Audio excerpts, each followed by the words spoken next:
Tänään puhutaan vähän hevosen selästä ja hevosen selän terveydestä. Hevosilla valitettavasti on aika paljon selkäongelmia ja me ihan todellakin halutaan pitää se hevosen selkä terveenä ja toimivana. Mulla on pari muutakin videoaiheesta, eli mulla on video hevosen, missä puhun yleisesti vähän hevosen koko rangasta, ja sitten mulla on myöskin video, jossa keskitytään enemmän tuohon hevosen kaulaan. Ja sitten myöskin mulla on video siitä, että miten se hevonen saattaa sitä selkäkipua oireilla. Eli mä laitan vähän linkkejä tuohon alle, niin tsekkaa myöskin ne, jos kiinnostaa. Hevosella on rintarangassa 18 nikamaa, joihin niveltyy myöskin 18 kylkiluuta. Ja itse asiassa ne nikamien rungot on täällä yllättävän alhaalla. Ja niiden nikamien okahaarakkeet on tosi pitkät, varsinkin täällä sään alueella. Ja itse asiassa sään alueen murtumat ei ole mitenkään ihan täysin epätavallisia. Eli niitäkin näkee. Usein saattaa nähdä semmoisen, että siinä on vähän niin kuin tommonen kolo tuossa säässä tai että se on vähän niin kuin mennyt kasaan. Niin se voi kertoa siitä, että se säkä saattaa olla joskus murtunut. Sitten meillä on 6 lannennikamaa.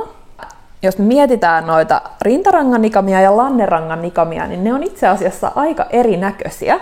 Samoin kuin myös kaularangan nikamat on ihan erinäköisiä. Mä voisin laittaa, jos mä vaan löydän kuvan, niin mä koitan laittaa tähän videoon myöskin kuvan hevosen rangasta.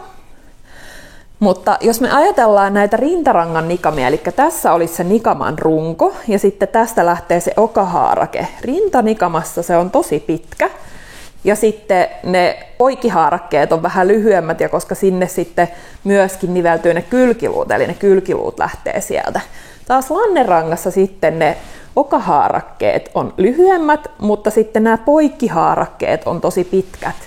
Ja sinne sitten toki kiinnittyy todella paljon esimerkiksi vahvoja lihaksia.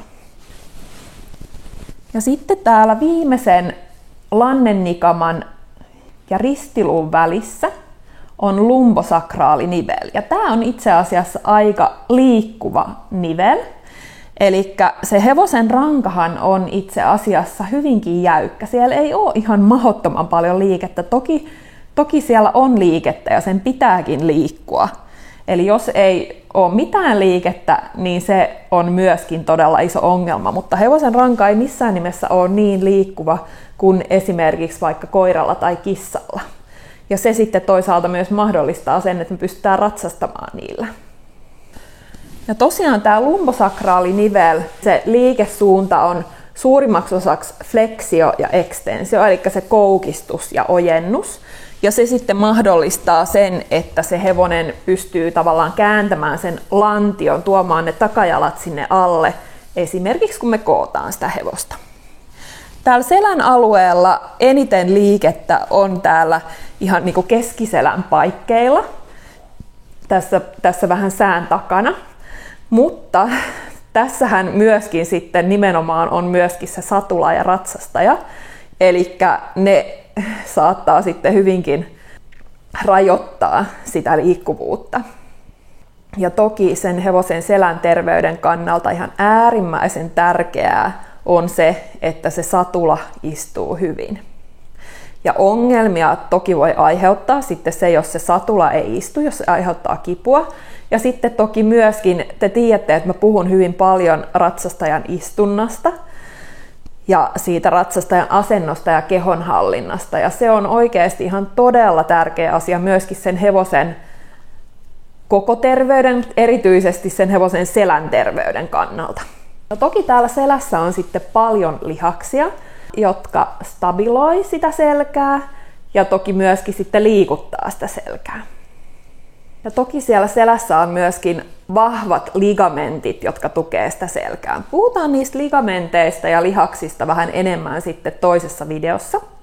No nyt jos me puhutaan sitten ratsastamisesta, niin me halutaan, että se hevonen kantaa itsensä hyvin. Että se hevonen pyöristää sitä selkää ja nostaa rintakehää ylöspäin.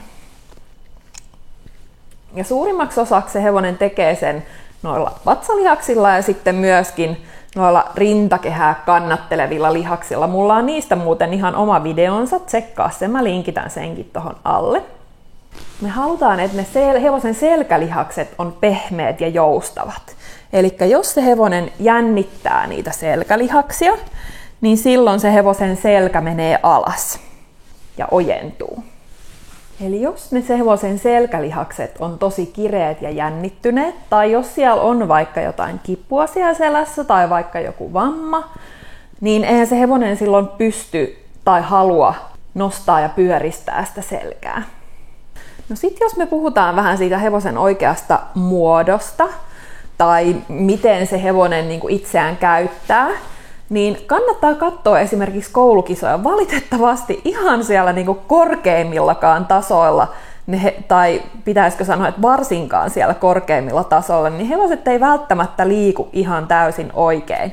Eli jos nyt unohtaa ne huiskivat jalat ja miettii enemmänkin sitä siluettia, niin mehän haluttaisiin nähdä se ylälinja semmosena mukavan tasaisen pyöreänä. Ja jos me ajatellaan sitä hevosen selkälinjaa ja vatsalinjaa, niin me ei haluta, että se hevosen vatsalinja on ihan hirveän pitkä ja selkälinja tosi lyhyt, vaan me halutaan, että ne on balanssissa. Ja että se selkälinja varsinkin on pitkä. Ja se hevonen niin kuin aktivoi sen vatsalinjansa. Jos niitä koulukisoja katsoo, niin aika usein siellä saattaa nähdä semmosia, että on, ja jos nimenomaan miettii sitä siluettia, niin että se kaula on tosi korkea ja lyhyt, sitten se selkä meneekin alas näin, että se ratsastaja ikään kuin tavallaan istuu sellaisessa kuopassa ja se hevosen rintakehä on alhaalla. Ja sitten taas takaosa on ylhäällä. Eli se on vähän niin kuin tämmöinen virkkuukoukku melkein se hevosen siluetti. Eli kannattaa tosiaan katsella vähän sillä silmällä ja vähän niin kuin treenata sitä omaakin silmää, että oppii näkemään, että milloin se hevonen liikkuu oikein ja sitten milloin taas ei niin oikein. Ja tosi hyvä harjoitus aktivoimaan niitä hevosen vatsalihaksia ja sitten myöskin kehittämään ja ylläpitämään sen hevosen selän liikkuvuutta on tämä rintakehän nostoharjoitus. Mulla on tästä video, eli tässä me vaan aktivoidaan täältä, oikeastaan rapsutellaan täältä, eli rapsutellaan tuolta vatsan alta niin, että se hevonen pyöristää sitä selkäänsä. Mutta mulla on siitä ihan oma videonsa, eli mä laitan siitäkin linkin tonne alle, niin tsekkaa se. Ja itse asiassa mulla on myös ihan kokonainen verkkokurssi, missä mä ensinnäkin opetan, että miten sä voit itse tunnustella, eli palpoida sen hevosen selän. Opit tunnustelemaan, että missä siellä on kireyksiä, onko siellä ehkä jotain jännityksiä sun muuta tai arkuutta sun muuta. Ja sitten siellä on tosi paljon harjoituksia aktivoimaan niitä hevosen keskivartalon lihaksia, rentouttamaan selkälihaksia ja myöskin sitten parantamaan sitä liikkuvuutta. Ja sitten siellä on myöskin ihan semmoisia hierontatekniikoita, mitä sä voit itse sille sun omalle hevoselle käyttää. Eli nimenomaan nämä kaikki on niinku tukemaan sen hevosen selän ja oikeastaan sen koko hevosen hyvinvointia. Eli mä laitan siitäkin vähän lisää tietoa tohon alle, niin tsekkaa se. Ja tsekkaa ne muut videot myöskin, mitä mä oon linkittänyt sinne. Ja tosiaan kannattaa muistaa, että aina jos epäilee, että sillä hevosella saattaa olla jotain ongelmaa siellä selässä, niin kannattaa konsultoida eläinlääkäriä.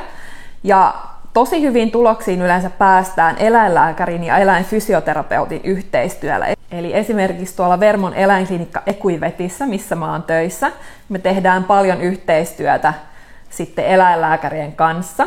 Ja sinne pystyy myös varata esimerkiksi yhteisajan vaikka fysioterapeutille ja eläinlääkärille. Siitäkin voi laittaa vähän lisätietoa tuohon alle. Toivottavasti tästä oli jotain hyötyä.